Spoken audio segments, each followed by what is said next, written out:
আসসালামু আলাইকুম প্রিয় ভাইরা। আজ 5ই জুলাই আমরা নৌকা ভ্রমণের উদ্দেশ্যে বের হয়েছি ব্রহ্মপুত্র নদ। আমরা এখন যে জায়গাটাতে আছি এটা নামাপাড়া, নামাপাড়া ঘাট বলে একে। এই নামাপাড়া ঘাট থেকে আমরা যাব কালীবাড়ি ঘাট বা আরো বহুদূর যেতে পারি। তো এখন সকাল 10টা। আমাদের নৌকাটা প্রস্তুত করার, যে নৌকা দিয়ে আমরা ভ্রমণ করব সেই নৌকাটা প্রস্তুত করার কাজ চলতেছে।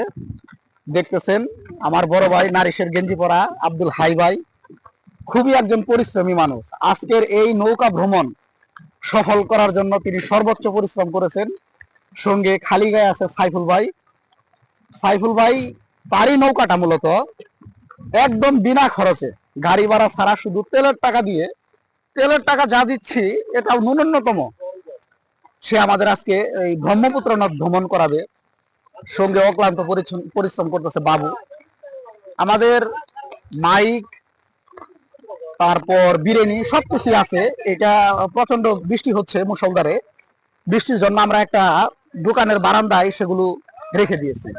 তো আমাদের নৌকা প্রস্তুত করার কাজ চলছে। আমরা মূলত বাঁশের খুঁটি দিয়ে উপরে ত্রিফল দিব, যেহেতু বৃষ্টি হচ্ছে তাই ত্রিফল দিতে হবে। উপরে পর্দার ব্যবস্থা না করলে দেখা যাবে যে আমাদের মোবাইল, টাকা ভিজে যাচ্ছে। আর আমরা যেহেতু নৌকাতে প্রায় 7-8 ঘন্টা ভ্রমণ করব, তো যদি সবসময় ভিজতে থাকি সেই ক্ষেত্রে ঠান্ডা লেগে যেতে পারে।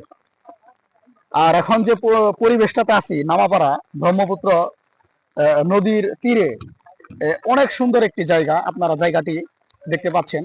সামনের যে ওই উঁচা জায়গাটা, এটা একটা ট্যাগ। ময়মনসিংহের স্থানীয় ভাষাতে এটাকে নদীর ট্যাগ বলে। আসলে এটার এটি আসলে ময়না দ্বীপ, যেটাকে ময়না দ্বীপ বলে। এর আগেও আমি বেশ কয়েকটা পিকনিক ও ভিডিও তৈরি করেছিলাম ময়না দ্বীপ সম্পর্কে, দেখেছেন আপনারা।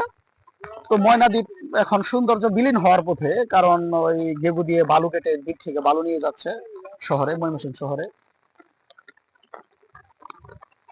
তো পরিবেশটা দেখেন কি শুনশান পরিবেশ, খুব সুন্দর একটা পরিবেশ।